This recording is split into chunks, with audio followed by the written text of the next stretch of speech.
दोस्तों good morning. स्वागत है मेरे YouTube चैनल बायो एग्जाम में। आज हम लोग एंडोप्लाज्मिक रेटिकुलम के बारे में पढ़ेंगे। हमने आपको सेल्स पहले ही पढ़ा दी। सेल्स में बहुत सारे कोशिकाएं यानी कि सेल्स ऑर्गन पाए जाते हैं, उन्हीं में से आज हम लोग एंडोप्लाज्मिक रेटिकुलम या अंतःप्रादेशिक जालिका के बारे में क्या है। तो प्लीज़ वीडियो को पूरा देखें, स्किप ना करें। आइए शुरू करते हैं। एंडोप्लाज्मिक रेटिकुलम, जिसको अंतःप्रादेशीय जालिका भी कहते हैं, और इसको जो बेटा कॉम्पिटिटिव एग्जाम रहते हैं उनमें इसको दूसरे नाम से भी पूछ लिया जाता है। इसको दूसरा नाम क्या दिया गया है?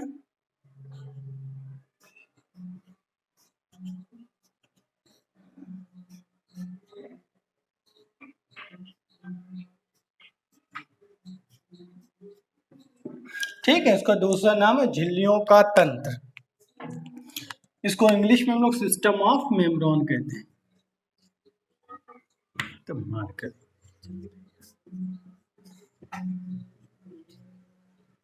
System of membrane.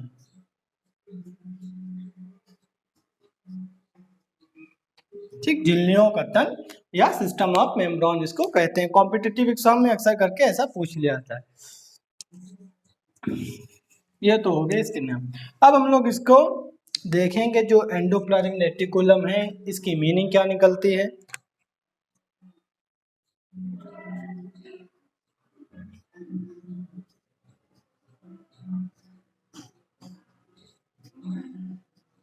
एंडोप्लाज्मिक, ठीक, एंडोप्लाज्म यानी कि सॉरी यहाँ पे प्लाज्म करने, एंडोप्लाज्म जिसको हम लोग कहेंगे जीव द्रव या प्रोटोप्लाज्म कहते हैं। इसको हम लोग यहाँ पे लिखेंगे प्रोटोप्लाज्म। प्रोटोप्लाज्म हिंदी में इसको हम लोग जीव द्रव्य कहते हैं, आपने सुन रखा जीव द्रव्य। ये प्रोटोप्लाज्म जीव द्रव क्या होता है ये भी मैं बता दूं, आपको नहीं पता होगा, जानते हो तो कमेंट्स करके जरूर बताएं। प्रोटोप्लाज्म सेल्स में आपने साइटोप्लाज्म सुना होगा, साइटोप्लाज्म जिसको हिंदी में कोशिका द्रव्य कहते हैं। ठीक है, उसके बाद एक चीज और इसमें जुड़ जाती है जिसको हम लोग कहते हैं न्यूक्लियस यानी कि केंद्रक। केंद्र, न्यूक्लियस, इन दोनों को जब बच्चों मिला दिया जाता है तो इन दोनों को हम लोग फिर प्रोटोप्लाज्म कहते हैं। अलग अलग हम नहीं कहेंगे, इन दोनों को अगर मिला के कहेंगे तो हम लोग इसको प्रोटोप्लाज्म कहेंगे या जीव द्रव्य कहेंगे। प्रोटोप्लाज्म जीव द्रव किसे कहते हैं। साइटोप्लाज्म कोशिका द्रव हो गया, और न्यूक्लियस यानी जो केंद्रक जिसके अंदर जेनेटिक मटेरियल पाया जाता है, डीएनए आरएनए पाया जाता है, इन दोनों को मिला के हम लोग उसको कहते हैं जीव द्रव या प्रोटोप्लाज्म। अब हम लोग इसका आगे देखेंगे कि जो रेटिकुलम है उसकी मीनिंग क्या रहती है।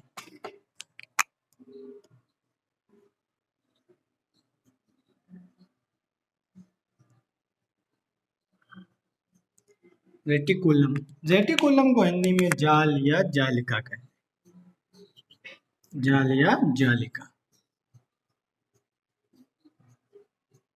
अब आप समझ गए होंगे कि जो हमारी सेल्स है उसमें झिल्लियों का एक तंत्र पाया जाता है यानी कि एंडोप्लाज्मिक रेटिकुलम पाया जाता है, जो कि पदार्थों का आदान प्रदान या सेल्स के अंदर कौन सी चीज जाएगी या कौन सी चीज बाहर आएगी इस चीज के लिए एक स्पेसिफिक काम करता है। इसी के लिए इसको एंडोप्लाज्मिक रेटिकुलम कहते हैं और झिल्लियों का तंत्र भी कहते हैं। अब बच्चों हम लोग देखेंगे कि इसकी खोज किसने की थी, इसके खोजकर्ता कौन है।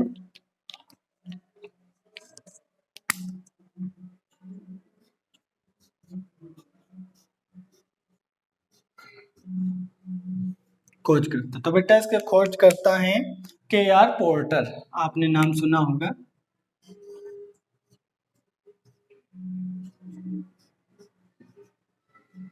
K.R. पोर्टर, इन्होंने 1945 में इसे खोजा था। सबसे पहले 1945 में इन्होंने इसे खोजा, और कहाँ पे खोजा, इन्होंने माइक्रोस्कोप सूक्ष्मदर्शी से यकृत कोशिकाओं यानी कि लीवर सेल्स में इन्होंने खोजा था। कहाँ पे बेटा, यकृत कोशिकाओं में, हमारी लीवर सेल्स में।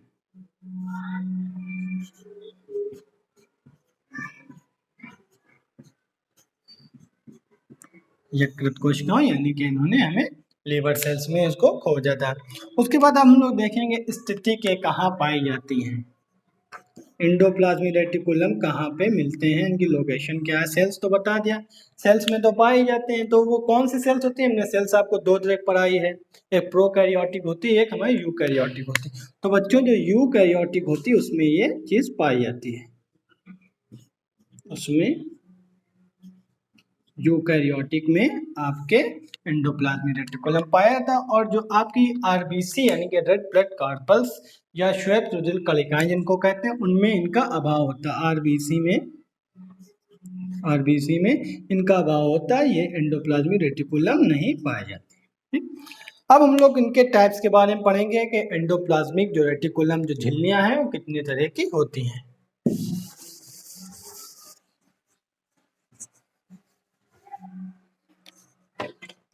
एंडोप्लाज्मिक रेटिकुलम हमारे दो तरह के होते हैं। इसको बच्चों शॉर्ट फॉर्म में ईआर कहते हैं, ये आप ध्यान रखें, इसको शॉर्टकट में ईआर कहते हैं, एंडोप्लाज्मिक रेटिकुलम। इनमें इन दो तरह होते हैं एंडोप्लाज्मिक रेटिकुलम। एक हमारा कहलाता है rough endoplasmic reticulum,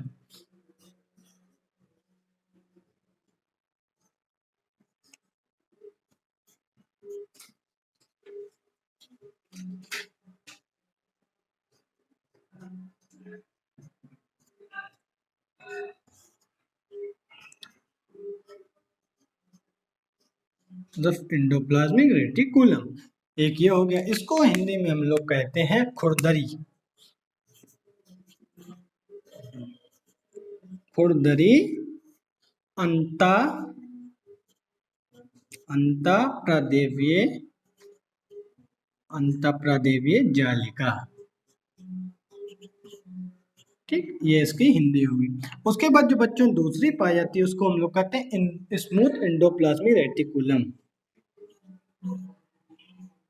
smooth endoplasmic reticulum, यहाँ पे हम शॉर्ट फॉर्म का इस्तेमाल करेंगे, स्मूथ एंडोप्लाज्मिक रेटिकुलम।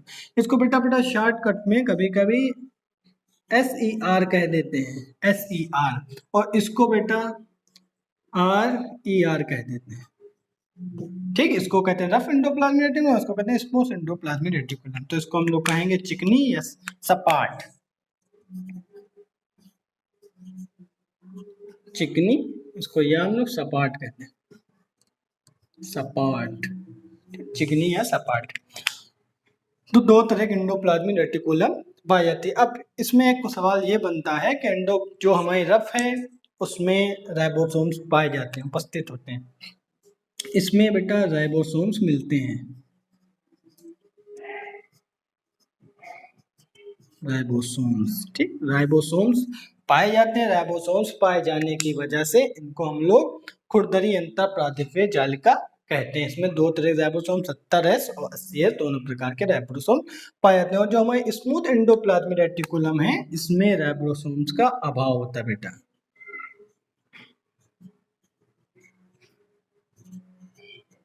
इसमें राइबोसोम्स नहीं पाए। तो राइबोसोम न पाए जाने के कारण इसे हम लोग सपाट या स्मूथ एंडोप्लाज्मिक रेटिकुलम कहते हैं।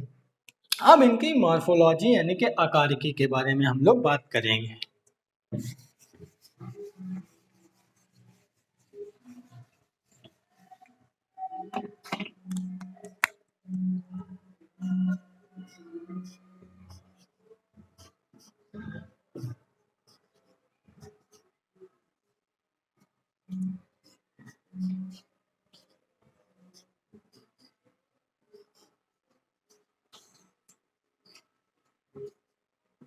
मॉर्फोलॉजी बच्चों, आकारिकी या मॉर्फोलॉजी ये भी आपकी ब्रांच ऑफ साइंस यानी कि विज्ञान की एक शाखा है। आप लोग ये चीज़ बहुत ध्यान रखें कि मॉर्फोलॉजी की या एनाटॉमी ये भी विज्ञान की एक शाखा में से आते हैं। तो इसमें स्टडी करते हैं, विज्ञान की जब शाखा की बात होती है तो हम लोग हर चीज़ का अध्ययन ही करते हैं। तो इसमें हम लोग किस चीज़ का, हम लोग इसमें बाह्य संरचना का अध्ययन करेंगे, किसी चीज़ को बाहर से देखेंगे उसकी रचना का अध्ययन करेंगे।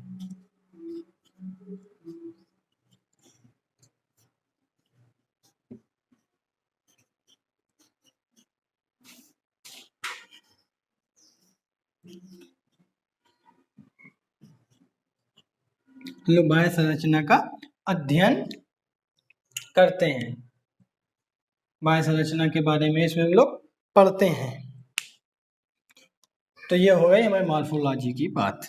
तो स्टडी ऑफ एक्सटर्नल कैरेक्टर्स, यानी कि हम लोग इसमें जो स्टडी करेंगे उसमें बाह्य संरचना का अध्ययन करेंगे। अब हम लोग देखेंगे कि जो ये हमारी एंडोप्लाज्मिक रेटिकुलम है वो किन से मिलके बनी होती, क्या क्या इसमें रचनाएं मिलती हैं जिनसे इनकी उत्पत्ति होती है, बनती हैं। तो आकृति के आधार पर इनकी जो आकृति जो होती है, इनकी जो साइज होती है, आकृति के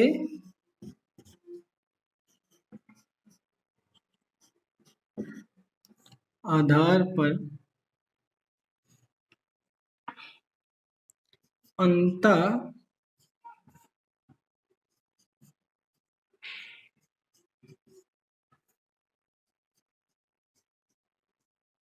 प्रदेवीय जालिका का निर्माण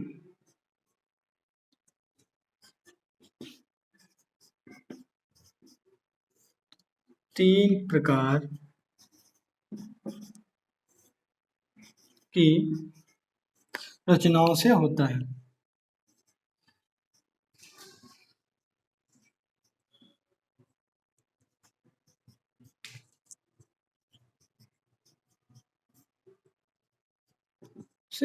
तीन प्रकार की यहाँ पे रचनाएं मिलती हैं, तीन प्रकार की रचनाओं से इनका होता है। कौन कौन सी रचनाएं इसमें बेटा मिलती हैं? तो इसमें तीन तरह की रचनाएं मिलती हैं। एक सबसे पहली जो रचना होती है हमारी, जिसको हम लोग कहते हैं सिस्टर्नी।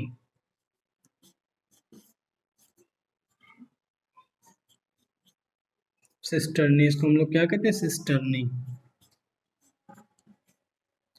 सिस्टर्नी पहली रचना। ये एक प्लूरल वर्ड है, यानी कि बहुवचन है। अगर इसको हम सिंगुलर में कहेंगे तो इसको हम लोग सिस्टर्ना कहते हैं। बच्चों याद रखिएगा, एग्जामिनर ये अक्सर सवाल पूछ लिया करता है भाई, सिस्टर्ना कहते हैं इसको। और जो दूसरी रचना इसमें है, दूसरी रचना जिसको हम लोग कहते हैं नलिकाएं।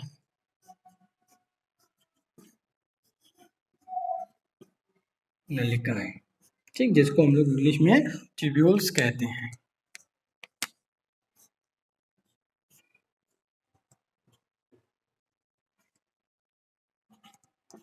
और जो तीसरी है अपनी,